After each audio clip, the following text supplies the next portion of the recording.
ప్రియమైన క్రైస్తవ సహోదరి సహోదరులారా, భయము అనేటువంటిది ఒక సాధారణ మానవ ఎమోషన్. మనందరికి కూడా భయాలు ఉంటాయి. కొంతమందికి భయం దేని గురించి, ఇక్కడ వైఫల్యం చెందుతామో, ఫెయిల్యూర్, ఎప్పుడు ఫెయిల్ అవుతామని భయం. కొంతమందికి పరీక్షలు అంటే భయం. కొంతమంది ఉద్యోగం అంటే భయం, ఉద్యోగం ఇచ్చే వాడి దగ్గర పని చేయడం అంటే భయం. మరికొందరికి అనారోగ్యం అంటే భయం, మరికొందరికి మృత్యువు అంటే భయం. అలా మనందరము కూడా భయము భయము భయం అని భయంతో మనం బ్రతుకుతూ ఉన్నాం. పాము అంటే భయపడుతూ ఉంటాం, పందులంటే భయపడుతూ ఉంటాం, జంతువులు అంటే భయపడుతూ ఉంటాం, మన గురించి పక్క వాళ్ళు ఏమనుకుంటున్నారని భయపడుతూ ఉంటాం. కానీ పాపము నుండి మనం భయపడుతున్నామా? అసలు దేవుడు అంటే మనకు భయం ఉందా? దైవ భక్తి ఏ విధంగా ఇంపార్టెంటో దైవ భయం కూడా అదే విధంగా చాలా గొప్ప విషయం మన జీవితాల్లో. మన జీవితాలు మనం పరిశీలించుకున్నట్లయితే అర్థమవుతూ ఉంటుంది. అబద్ధం చెప్పడానికి మనం ఏం భయపడం. ఎందుకంటే ఎవరు చూస్తారు, ఎవరికి తెలుస్తుంది. అవినీతి చేయడానికి ఏం భయపడం. ఫాదర్, ఈ లోకంలో బతకాలంటే అవినీతి చేయాలి ఫాదర్, తొక్కుకుంటూ పోవాలి ఫాదర్, అలాంటి వాళ్ళకి రోజులు ఉన్నాయి. నువ్వు మంచిగా బ్రతుకు, మంచిగా జీవించు, ప్రపంచంలో నీకు ఎవ్వరు వాల్యూ ఇవ్వరు ఫాదర్. కుళ్ళు కుతంత్రాలతో జీవించు, ఒకరిని తొక్కేసే విధంగా పైకి రావాలని చూడు, అందరూ నీకు జేజేలు కొడతారు, ప్రశంసలు ఇస్తారు, మీరు తోపు అని చెప్తారు. అటువంటి సందర్భంలో ఈనాడు మనం చదివినటువంటి మొదటి పట్టణంలో ఇర్మియా ప్రవక్త ఒక గొప్ప ఉదాహరణ ఇస్తూ ఉన్నాడు. ఆ దేవుని యొక్క పిలుపుని అందుకొని కనీసం ఒక 30 సంవత్సరాలు నిండని ఒక యువకుడు ఈ ఇర్మియా ప్రవక్త దైవ పిలుపుని అందుకుని తన యొక్క కర్తవ్యం ఏమిటంటే దేవుని నుండి వినిన దానిని ప్రజలకు చేరవేయాలి. ప్రజలకు దేవునికి మధ్య ఒక మీడియేటర్గా పనిచేస్తూ ఉన్న సమయంలో బాబిలోనియా దేశస్థులు సైన్యములు యెరూషలేము నగరాన్ని ఏ విధంగా తమ వశం చేసుకోవాలని కుట్రలు కున్నాగాలు పన్నుతున్న సమయంలో ఎంతో ఆతృతగా పరిగెత్తుకు వంటూ వచ్చి యెహోయాకీము రాజు దగ్గరికి వచ్చి, రాజుగారా, ఈ విధంగా బాబిలోనియా సైనికులు మన యొక్క రాజ్యాన్ని తమ వశం చేసుకోవడానికి పన్నాగాలు పన్నుతూ ఉన్నారు అని చెప్తే, ఆ రాజు మరి యొక్క రాజు ప్రజలు ఆయన మాటలను పెడచెవిన పెట్టి, మరి ముఖ్యంగా ఈ రాజ్యాన్ని తీసుకువెళ్ళి బాబిలోనియా నుండి మన శత్రువుల చేతిలో అప్పగించమని చెప్పినందుకు రాజద్రోహిగా తన మీద ముద్రను వేసి తన చెరసాలలో బంధించి చిత్రవదలకు గురి చేస్తున్న సమయం యొక్క మొదటి పట్టణంలో మనం చదువుతూ ఉంటాం. అటువంటి సమయాలలో కూడా ఇర్మియా ప్రవక్త ఒకటే మాట చెప్తూ ఉన్నాడు, బలాఢ్యుడును వీరుడనైన తండ్రి నా యందు ఉండగా నాకు ఎటువంటి భయము లేదు. నేను ఎవరికి భయపడాలి? ఈనాడు సువిశేష పట్టణంలో ఉన్నట్లుగా ఇక శరీరమును మాత్రమే హాని చేసి నీకు ఆత్మతో ఎటువంటి సంబంధం లేని వారికి మీరు భయపడకూడదు. కానీ ఎవరికి భయపడాలంటే నీకు శరీరంతో పాటు ఆత్మను కూడా నరకాగ్నిలో తోసివేయగల అధికారము గల దేవుడికి మీరు భయపడి జీవించండి. దానికి మనం భయపడాలి, దేవుడికి మనం భయపడాలి. ఆ భయం ఎలాంటిదంటే దేవుడు కనిపించగానే మోకాలు దండేసి తండ్రి నేను పాపిని, నన్ను క్షమించని భయం కాదు. తండ్రి యందు గొప్ప గౌరవము, ప్రేమ, ఆప్యాయత, సహనము కలిగి తండ్రి చెప్పిన ఆజ్ఞల చిత్తానుసారంగా జీవించి ఆ తండ్రి చూపే బాటలో మనం పయనిస్తున్న సమయంలో ఆ తండ్రికి ఇష్టాన్ని చూసినటువంటి బిడ్డలుగా, ఇష్టసకునిగా మనం జీవిస్తూ ఉంటాం. ప్రియమైన క్రైస్తవ సహోదరి సహోదరులారా, మీరు గమనించిన విషయంలో ఏంటంటే ఈనాడు మనం చదివినటువంటి సువిశేష పట్టణంలో మరి ముఖ్యంగా మనం చదువుతూ ఉంటాం. యేసు ప్రభువు పిచ్చుకల గురించి చెప్తూ ఉన్నారు. యెరూషలేము దేవాలయము వెలుపల ఒక మార్కెట్ ప్లేసులో ఈ పిచ్చుకలు అనేటువంటిది ఒక అన్నిటికన్నా వెల తక్కువ అయినటువంటి జీవులు, అన్నిటికంటే చాలా తక్కువ ఖర్చుతో వెచ్చించేటువంటి ఒక చిన్న సాధారణ జీవులు. అటువంటి జీవులు సహితము ఆ తండ్రి చిత్తానుసారం లేనిదే ఈ నేల మీదకు వరగవు అనున్నప్పుడు ఆ పిచ్చుకల కంటే కూడా మనందరము గొప్ప వారము అని తండ్రి దేవుడు చెప్తూ ఉన్నారు, సెలవిస్తూ ఉన్నారు. ఆ పిచ్చుకలు ఆ తండ్రి దేవుడికి భయపడి ఆ తండ్రి చిత్తానుసారంగా జీవించినట్లయితే ఆ పిచ్చుకల కంటే గొప్ప వారమైన మనము మన జీవితాలని తండ్రి దేవునికి ఇష్టమైన జీవిస్తున్నామా? మీకున్నటువంటి తల వెంట్రుకలన్నీ కూడా లెక్కింపబడినవి అని చెప్పిన దేవుడు మన యొక్క బుర్రలో ఉన్నటువంటి ఆలోచనలు, మన హృదయాలంతరంగా ఉన్న ఆలోచనలు, అంతరంగా ఉన్న వాంఛలను గురించి తెలుసుకునలేడా? అన్నీ తెలిసిన దేవుడు మన కోసం వెయిట్ చేస్తూ ఉన్నాడు. ఏనాడైనా సరే, ఏ రోజైనా సరే ఈ బిడ్డ నన్ను తెలుసుకుని నా దగ్గర రాకుండా ఉండబోతుందా అనే ఆశతో ఆ తండ్రి దేవుడు మన హృదయం అనే తలుపు దగ్గర వేం చేస్తూ ఉన్నాడు. ప్రియమైన క్రైస్తవ సహోదరి సహోదరులారా, సువిశేష పట్టణంలో మనం చదివినట్టు విధముగా యేసు ప్రభు తన శిష్యులను పరిచర్య చేయుటకు పంపే ముందు ఇటువంటి వృత్తాంతాన్ని వివరిస్తూ ఉన్నాడు. ఈ యొక్క లోకాన్ని మేము పంపుతూ ఉన్నాను, ఎవరో మీకు గౌరవిస్తారని, ఎవరో మీకు మర్యాదలు చేస్తారని, ఎవరో మీకు సాష్టాంగ నమస్కారం చేస్తారని ఆలోచించవద్దు. మీరు లోకమునికి వెళ్తున్నారంటే నా నామమున మీరు తిరస్కరింపబడతారు, చిత్రహింసలకు గురి చేయబడతారు, హింసింపబడతారు, చివరికి మరణమును కూడా చవి చూస్తారు. కానీ ఒక్క విషయం గమనించండి, నేను మిమ్మల్ని పేరు పెట్టి పిలిచాను, నేను మీతో ఉన్నాను, నేను మీతోనే ఉన్నాను అనే విషయాన్ని మీరు గమనించినట్లయితే ఎటువంటి లోకాపజయాలు మిమ్మల్ని టచ్ చేయవు అని చెప్తూ ఉన్నారు. మరి తల్లి గారి యొక్క జీవితాన్ని మనం గుర్తించుకోవాలి. ఒక సాధారణ కన్యక, ఒక యువతి, ఆ దేవదూత వచ్చి అనుగ్రహ పరిపూర్ణులారా నీకు శుభము అని పలికినప్పుడు మరియ మాత తన హృదయంలో కలత చెంది ఇది నాకు ఎట్లు సాధ్యము అని భయపడుతున్న సమయంలో దేవుడు అభయమిస్తూ ఉన్నాడు. మరియ మాత భయపడకుము. ఆ యొక్క వాగ్దానం ఆ తల్లి ఇప్పటికీ ఎప్పటికీ కూడా మర్చిపోలేదు. ఒక సాధారణ యువతి, తన భర్త చనిపోయాడు, తన యవ్వనంలో ఉండగానే తన భర్త చనిపోయాడు, భర్తను కోల్పోయింది, ఒక వితంతువుగా జీవిస్తూ ఉంది. చేతికినటి కుమారుడు ప్రజల చేత దూషించబడి శిలువలో అవమానంగా కొట్టబడి చంపుతూ ఉంటే ఒక నిస్సహాయరాలుగా నిలుచుని చూస్తుందే తప్ప ఎవరిని కూడా పన్నెత్తి మాటనలేదు, శపించలేదు. తండ్రి నీ చిత్తం అయితే నన్ను కూడా నీతో పాటు తీసుకెళ్ళమని అర్జించింది, ప్రార్థన చేసింది. ఈనాడు తన యొక్క గొప్ప ఉదాహరణ మనం చూస్తూ ఉంది. ఎవరైతే తండ్రి దేవుణ్ణి నమ్ముకుని, ఎవరైతే తండ్రి దేవుణ్ణి గౌరవముగా, ప్రేమపూర్వకముగా ఆదరించి, ఆహ్వానించి వారి జీవితాలలో తండ్రి చిత్తాన్ని నెరవేర్చేలాగా జీవిస్తూ ఉంటారో వారిని తండ్రి దేవుడు ఎప్పటికీ కూడా చేయబిడవడు అని. శిష్యులు ఒక సాధారణ జాలరులు, ఒక సుంకపు పన్నును కలెక్ట్ చేసే ట్యాక్స్ కలెక్టర్స్ అయినప్పటికీ కూడా దేవుడు వారిని ఎన్నుకొని ఈనాడు వారికి గొప్ప పనిని అప్పగించి వారిని పంపుతూ ఉన్నాడు. జాగ్రత్త ఉండండి, భయపడవలదు, నేను మీతో ఉన్నాను అని. వారికి అభయం ఇచ్చిన దేవుడు మనకి కూడా అభయం ఇస్తూ ఉన్నాడు. కానీ మన జీవితాలలో మనం ఆ యొక్క వాగ్దానాన్ని నిలబెట్టుకుంటూ ఉన్నామా? తండ్రి దేవునికి ఇష్టానుసారంగా మనం జీవిస్తూ ఉన్నామా? ఇశ్రాయేలు ప్రజలు తన దేవుడు ఏ విధంగా వారి ఐగుప్తు నుండి బానిసలుగా ఉన్న వారిని తోడుకొని వచ్చి వారికి మంచి జీవితాన్ని ప్రసాదించినప్పటికీ కూడా మానవ శక్తిని నమ్ముకునే వాళ్ళు దేవుని విడనాడారు. మానవులను ఆశ్రయించడం కంటే యెహోవాను ఆశ్రయించడం మేలు అనే వాక్యాన్ని వాళ్ళు పెడచెవిన పెట్టారు. ఎందుకంటే ఎప్పుడైతే ఇర్మియా ప్రవక్త వచ్చి వారికి చెప్తూ ఉన్నాడో, యెహోయాకీము రాజు వెళ్ళి ఏం చెప్తాడంటే ఈజిప్ట్ రాజుతో ఒప్పందాన్ని కుదుర్చుకుంటూ ఉంటాడు.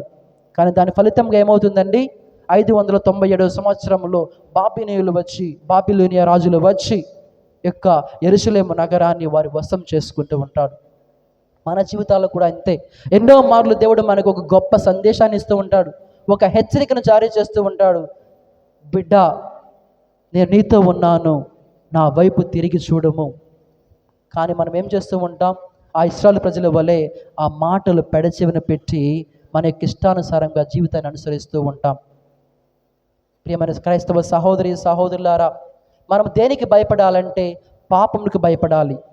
పాపముకు భయపడాలి. ఏ విధంగా అంటే, నేను పాపము చేసినప్పుడు దాని యొక్క పరిణామము నాపై, నా ఆత్మపై ఏ విధంగా ఉంటుంది అని మనం ప్రార్థనలు చెప్తూ ఉంటాం కదా. దేవా, నేను నీకు అన్నీ ఇస్తాను, నాకు జీవితాన్ని ఇస్తూ ఉంటాను, నాకు ఉన్నటువంటి అన్ని సంపదలను, ఐశ్వర్యాలను, నా కుటుంబీకులను, నా బిడ్డలు అన్నీ నీకు సమర్పిస్తూ ఉంటాను అని. కానీ సమర్పించే ముందు మన హృదయం ఎటువంటిదని మనం పరిశీలించుకోవాలి, మన ఆత్మ పరిశీలన చేసుకోవాలి. దేవుడు మీ నగలు, ఐశ్వర్యము, మీ కబోర్డ్లో ఉన్న చీరలు అడుగుతున్నాడా? మీరు ధరించే వైద్యుర్యాలను దేవుడు అడుగుతూ ఉన్నాడా? మీకు ఎకర పొలాలను దేవుడు అడుగుతూ ఉన్నాడా? విరిగి నలిగిన మన యొక్క హృదయాలను దేవుడు అడుగుతూ ఉన్నాడు. కానీ మనం చెల్లించే ముందు, మన జీవితాన్ని దేవుడికి అర్పించుకునే ముందు మన యొక్క హృదయాంతరంగాలు ఏ విధంగా ఉన్నాయని మనం ప్రశ్నించుకోవాలి. ప్రియమైన క్రైస్తవ సహోదరి సహోదరులారా, ఒక క్రైస్తవుడిగా మనం ఈ లోకానికి కాకుండా దేవుడిని కోల్పోవడానికి భయపడాలి. అనునిత్యము కూడా నేను ఈ పని చేస్తే దేవుడికి ఇష్టసకునిగా జీవిస్తూ ఉన్నానా లేదా, నేను చేసే ప్రతి పని, నేను మాట్లాడే ప్రతి ఒక్క మాట ఆ క్రీస్తు భగవానుడికి ఇష్టపూర్తిగా ఉన్నాయా? మాదేముంది ఫాదర్, చిన్న చిన్న అబద్ధాలు ఆడుతూ ఉంటాం, దేవుడు మన పని మన్నింపు చేస్తూ ఉంటాడు. ఫాదర్ దగ్గరికి వెళ్ళి పితాపుత్ర పవిత్రాత్మ నామమున ఫాదర్ గారు నన్ను క్షమించండి, నేను ఈ పాపం చేశాను, అబద్ధం చేశాను. మరుక్షణమే బయటికి వెళ్ళిన తర్వాత అదే పాపాన్ని చేస్తూ ఉంటాం. ఎందుకంటే మన దేవుడు మనకు కనపడ్డు కదా, కనిపించి ఏంటి ఈరోజు ఇలా చేసావు, ఎందుకు అబద్ధం ఆడావు అని చెప్పడు కదా. కానీ మనం గుర్తించుకోవాల్సిన గొప్ప విషయం, సామెతల గ్రంథము 15వ అధ్యాయము 3వ వచనం, వెండి బంగారము ఇప్పటి పరీక్షించును, ప్రభువు సమస్తమును పరీక్షించును, నరులు చేయు మంచి చెడులను కూడా గమనించును. పరిశుద్ధాత్మ దేవుడు యెహోవా కన్నులు అన్ని స్థలములందు ఉండును. మనం ఒంటరిగా ఉన్నా, చీకటిలో ఉన్నా దేవుడు చూస్తున్నాడని గుర్తించుకోవాలి. మనం అనుకుంటూ ఉంటాం, అమ్మయ్య సాయంత్రం అయింది, లైట్లు ఆఫ్ చేసి ఉన్నాయి, నేనేం చేస్తున్నాను ఎవరు చూడరు, నేనే రాజు నేనే మంత్రి. ఎందుకంటే ఎవరు చూడలేదు. దొరికితే దొంగ, దొరకకపోతే దొర. కానీ గుర్తించుకోవాల్సిన గొప్ప విషయం ఏంటంటే, మన యెహోవా దేవుడు అన్ని వేళల అన్ని స్థలములలో తన కన్నులతో వీక్షించును. అటువంటి వారికి మనం భయపడాలి. కోసం జీవించాలంటే మన యొక్క ఆత్మలపై, శరీరంపై అధికారం ఉన్నటువంటి గొప్ప అధికారి అయిన దేవుడికి మనం భయపడుతూ జీవించాలి. కానీ ఈనాడు క్రీస్తు భగవానుడు భయపడవలదు అని అభయాన్ని ఇస్తూ ఉన్నాడు. అదే అభయాన్ని ఆనాడు అబ్రహాము గారికి దయచేస్తూ ఉన్నారు. అదే అభయాన్ని జోషువా గారికి ప్రదర్శిస్తూ ఉన్నాడు. అదే అభయాన్ని ఎటువంటి స్కిల్ఫుల్, ఏమీ చేతగానటువంటి అపోస్తలకు ఇస్తూ ఉన్నాడు. అటువంటి అభయాన్ని మనకు కూడా ఇస్తూ ఉన్నాడు. ధైర్యము వహించి నన్ను నమ్ముకుని నాతో జీవించండి అని. కానీ మనం సిద్ధంగా ఉన్నామా? సిద్ధపాటు కలిగి ఉన్నామా? మన యొక్క జీవితాలలో భయాన్ని వదిలేసి, ఈ మనుషుల పట్ల, జంతువుల పట్ల, ఆటి మీద చూపించే భయాన్ని వదిలేసి కేవలం మనకి జీవాన్ని పోసి మనతో ఉంటూ ఎల్లవేళలా మనకి సహాయం చేసినటువంటి ప్రభువుకి మనము భయపడుతూ ఉన్నామా?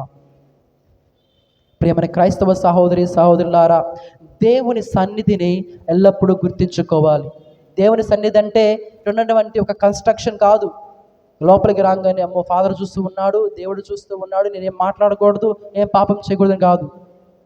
మన యొక్క హృదయాలు ఆ దేవుని యొక్క ఆలయాలు. అటువంటి సన్నిధానాన్ని ఎల్లప్పుడూ పరిశుద్ధత కలిగి జీవించేట్లా చూసుకునే బాధ్యత మనందరిది. రెండవదిగా, పాపం యొక్క పరిణామాలు మనం ధ్యానించాలి. ఎందుకంటే ప్రతి పాపము కూడా దేవుని హృదయాన్ని గాయపరుస్తుంది. మనం చేసే ప్రతి పాపము ఆ తండ్రి దేవునికి మరింత శ్రమలకు గురి చేస్తూ ఉంది. మీరు గమనించినట్లయితే యోసేపు గారి జీవిత చరిత్ర, ఏ విధంగా తను తన అన్నదమ్ముల సోదరులతో ఐగుప్తు దేశంలోకి అమ్మబడిపోయాడో, అక్కడికి వెళ్ళిన తర్వాత తన జీవితం ఏ విధంగా మార్పు చెందిందో గుర్తించుకోవాలి. పోతీఫరు భార్య తనతో సుఖపడమని తన చేతిని పట్టుకుని లాగినప్పుడు తను భయపడ్డాడు. దేనికి? రాజుగారు విధించే శిక్ష గురించి కాదు. ఆదికాండము 39వ అధ్యాయము 9వ వచనము, మీ ఇంటిలో నాకన్నా పనివారు ఎవరునూ లేరు, నీవు వాని భార్యకు కావున ఆయన ఒక్క దానిని తప్ప మిగిలిన దంతయు నాకు అప్పగించెను కాక నేను ఇటువంటి సహాయ స్థితికి ఎట్లు ఒడిగట్టుదను. అతనిని ఆపింది ఆ శిక్ష భయం కాదండి, అతనిని ఆపింది కేవలము దేవుని పట్ల భయం, దేవుని పట్ల గౌరవం. నన్ను ఎంతగానో ఆదరించి ఇక్కడికి తీసుకువచ్చి ఒక గొప్ప పొజిషన్లో ఉంచిన దేవుడికి నేను కృతజ్ఞుడిగా జీవించకపోతే నా యొక్క జీవితము వ్యర్థము అని తను తెలుసుకున్నాడు. ఆ తెలుసుకునే విధముగా జీవించాడు, జీవితాన్ని ఇతరులకు పంచాడు. మీకు కుటుంబాలు మీరు పరిశీలించుకోండి. ఎంతో కుటుంబాలు రోడ్ల మీద బాధపడుతుంటే దేవుడు మీ కుటుంబానికి ఎంతో ఆశీర్వాదాన్ని ప్రసాదించాడు. మీ బిడ్డలకు చదువును ప్రసాదించాడు, మీకు పాడి పంటలు ప్రసాదించాడు, ఉద్యోగాలు ప్రసాదించాడు. కానీ మీరు ఆ తండ్రి దేవునికి ఇష్టపూర్తిగా జీవిస్తూ ఉన్నారా? పాపం అంటే భయపడుతూ జీవిస్తూ ఉన్నారా? లేదంటే పాపం అంటే చాలా ఇష్టానుసారంగా జీవిస్తూ ఉన్నారా? పాపం అంటే ఏముంది ఫాదర్, ఎవరు చెప్తాం, రేపు చెప్తాం.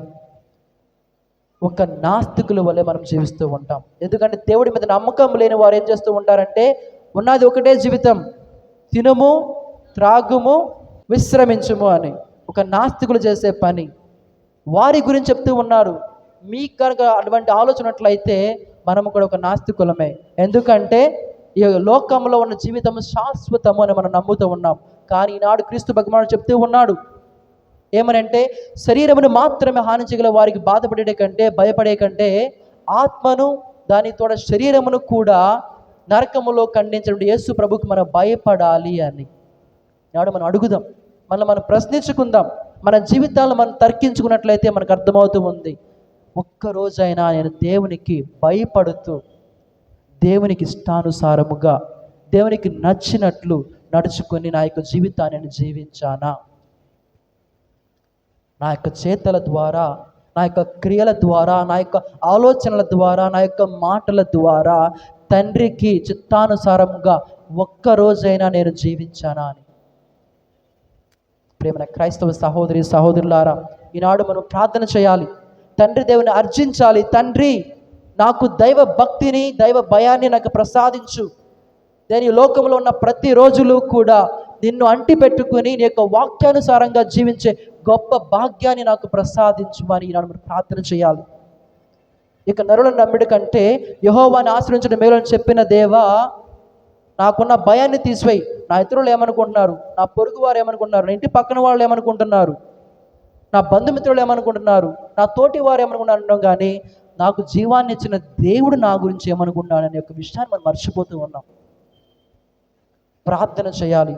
ప్రార్థనలో దేవుడు చెప్తూ ఉన్నాడు, బిడ్డ, నేను నీకు జీవాన్ని పోశాను, నీవు నా వాడవు కనుక నేను చెప్పిన మాట ప్రకారము, వాక్య ప్రకారము జీవించండి అని దేవుడు చెప్తూ ఉన్నాడు. కాబట్టి ప్రియమైన క్రైస్తవ సహోదరి సహోదరులారా, ఇక దివ్య బలి పూజలో ఆ తండ్రి దేవుని అడుగుదాం, నాకున్న భయాలు అన్నింటిని తొలగించి నీ మీద మాత్రమే ప్రేమను, నీ మీద మాత్రమే నమ్మకాన్ని, విశ్వాసాన్ని ఉంచి నువ్వు చూపించినటువంటి దారిలో, మార్గంలో ప్రవేశించడానికి నాకు సహాయం చేయండి తండ్రి అని ఒక దివ్య బలి పూజలో ప్రార్థన చేసుకుందాం.